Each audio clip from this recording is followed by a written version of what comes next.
Information-fueled. Opinion-driven. This is Nashville's Morning News with Dan Mandis. And so, my fellow Americans, we talk news. 506, Nashville's Morning News on Super Talk 89.7 WTN. Surprise. Donald Trump doing what he did yesterday. You know what's interesting, Joan and KGB? Mm-hmm. Do you know that the lead graphic on CNN was that Donald Trump utilized the word yippie when he was talking about why he did this with the tariffs? Did you know that? Did you know that he did that? Yeah. He utilized the term yippie, and CNN, I think part of what CNN is trying to do is they're trying to discredit what Donald Trump did. This is the full quote. Can you walk us through your thinking about why you decided to put a 90-day pause? Well, I thought that people were jumping a little bit out of line. They were getting yippy, They were getting a little bit yippy, a little bit afraid, because we have a big job to do. No other president would have done what I did. No other president. I know the presidents. They wouldn't have done it. All right, so the president says that folks were getting yippy. Now, is that different from yippee-ki-yay MFer? I think it pretty much is. Okay, I just want to make sure. I wasn't quite sure. So now KGB was telling me that the word yippie is kind of sort of trending online. People are trying to figure out exactly what it is that the president meant. I think that multiple scientific researchers are on this case. Yeah, I'm sure that they are. It does. If you go to like the definition people, Merriam-Webster and so forth, what do they say yippie means? Y-I-P-P. Is it Y? Or I-E? I don't even know. It's Y. It's Y-I-P-P-Y. But when I type it into Google, it goes I-E. So this is the definition that AI Google says. Okay.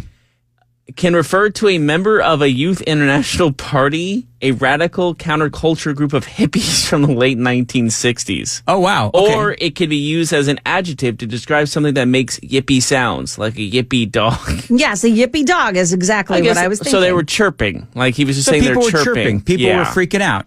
He just used He used a 1960s term instead. Listen, that's Donald Trump. In a nutshell. Anyway, he did. He shocked the world yesterday, announcing that he is pausing the tariffs as he negotiates now with all these countries. The tariff level right now is at 10%. Now, the market, absolutely insane. This is from CNBC. Wednesday's jaw-dropping stock market rally on President Trump's surprising tariff reversal is one for the history books. The S&P 500, they say, skyrocketed 9.52% in a knee-jerk reaction to Trump's announcement to put a 90-day pause on some of the lofty reciprocal tariffs. The one-day gains rank as the third biggest since World War II for the main stock market benchmark.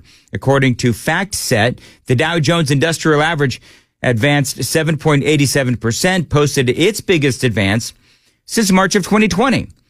So this whole thing happened yesterday. And I don't know, Joan, I think Trump knows exactly what he's doing.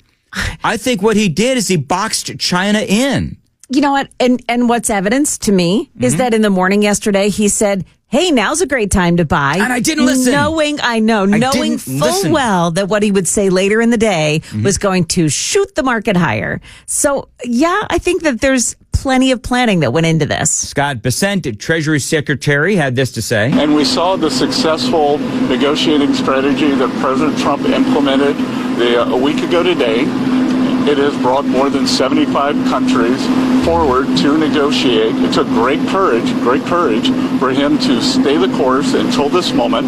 And what we have ended up with here, as I told everyone a week ago, they're in this very spot, do not retaliate, and you will be rewarded. I mean, that is literally what Trump has been saying. That is what Scott Bessent has been saying. That's what Caroline Leavitt has been saying is, listen, all you countries that are getting hit with these tariffs, don't retaliate. You will be rewarded if you don't retaliate. So, of course, China did what China does. They retaliated, and now they can enjoy their, what is it now, 125% tariff because they retaliated? So every country in the world who wants to come and negotiate, we are willing to hear you. We're going to go down to a 10% baseline tariff for them, and China will be raised to 125 due to their insistence on escalation. Now, again, remember that Donald Trump actually posted that China was wrong to hit back. We talked about that. I think it was like yesterday, the day before, and they should not have retaliated. It turns out, in my opinion, this whole thing, and maybe I'm wrong on this, but it seems to me like, and I've been saying this all along, that this whole thing was a negotiating ploy. That what Donald Trump was trying to do, and this might be a classic case of Trump playing that 3D chess while everybody else is playing checkers.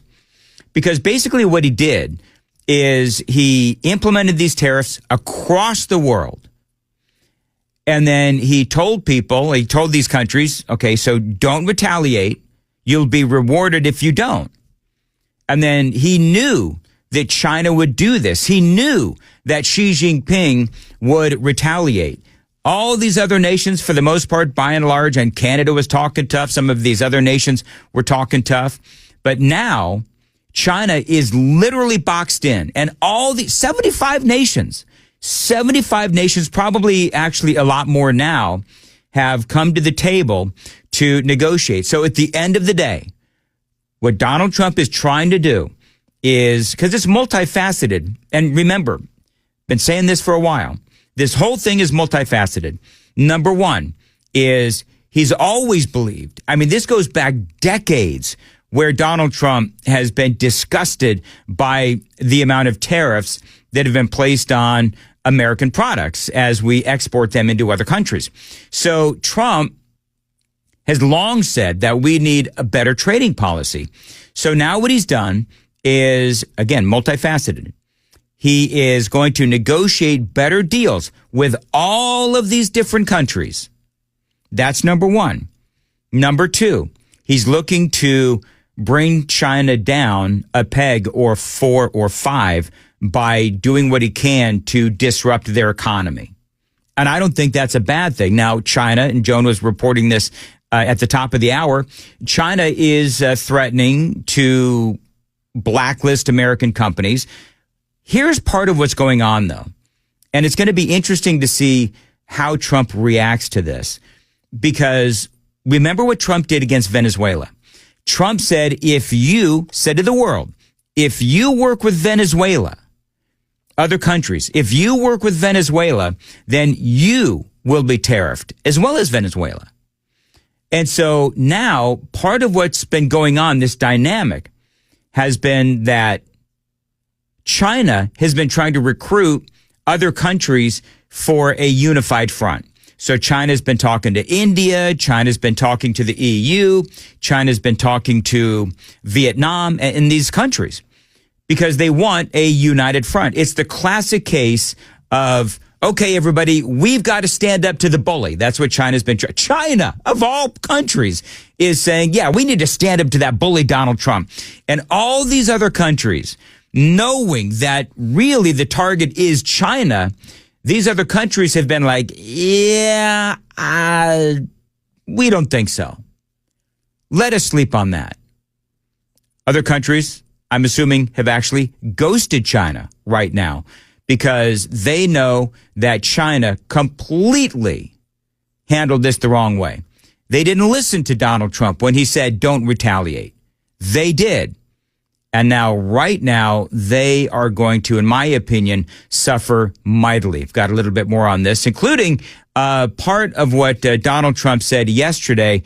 In addition to Yippie, by the way, you know what? Do you know, Joan, what all these other nations that are no longer under those really high tariffs? You know what they're saying, right?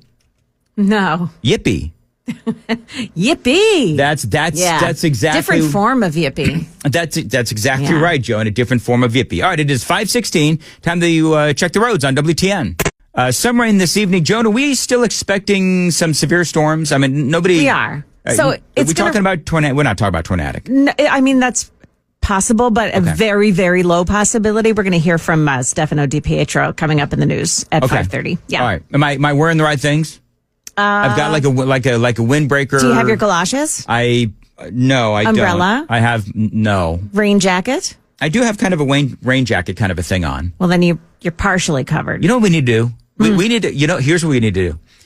Every morning at 5:35, we need to see if Stefano DiPietro can call in for a special weather report just for WTN. You know what I'm going to do? I'm going to pressure him tomorrow so that we can make that happen. Yeah, because he's coming in tomorrow to the studio. Stefano he's not DiPietro. even just calling. He's coming into the studio. Yeah, so I'll say, hey, can you? Okay, you're planning on bullying him? What do you think he's going to say when I say, hey, I've got this great idea.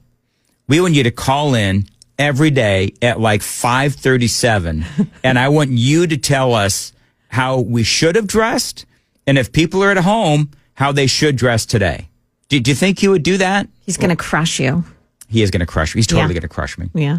All right, moving right along. It is 5:17, Nashville's Morning News on Super Talk 99.7 WTN. By the way, the same people that are mocking Donald Trump for utilizing the term yippie, they're also trying to portray this as Donald Trump blinked, Donald Trump caved, Donald Trump lost his nerve because the market was tanking.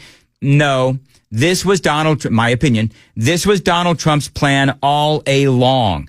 To box in China, and that's what he's done. China has escalated, and President Trump responded very courageously to that, and we are going to work on a solution with our trading partners. Now, remember, Canada and Mexico are part of those 75, probably a lot more now, nations that are now negotiating better trade deals for America.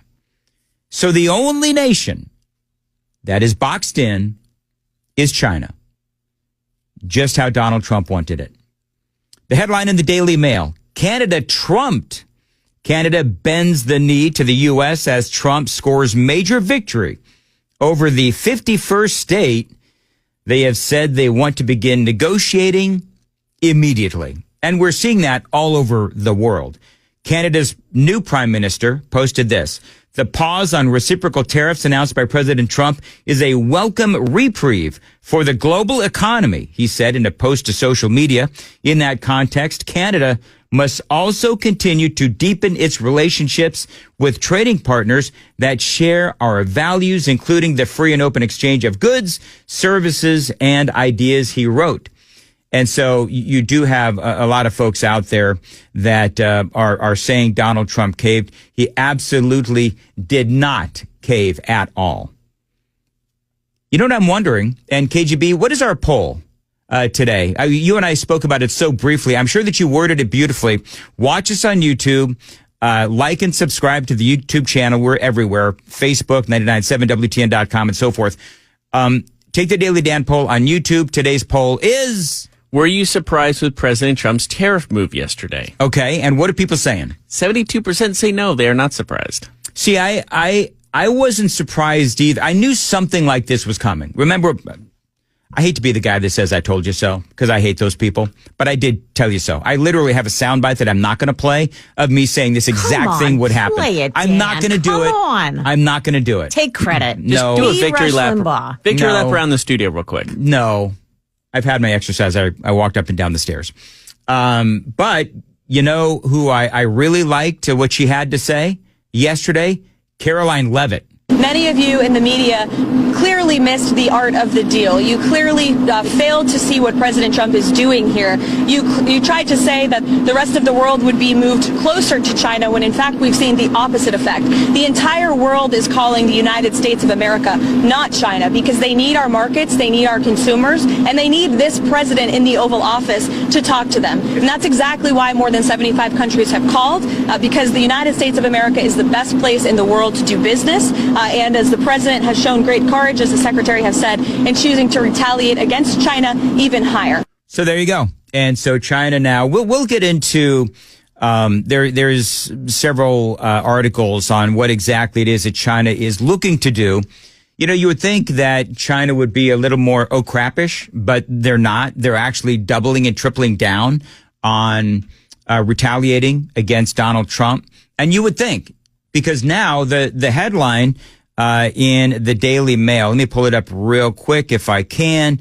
The Daily Mail is saying that China is actually threatening a $1.9 trillion tsunami on the world in a drawn-out tariff warfare with the U.S. So I think that China is beginning to realize that they're alone on this.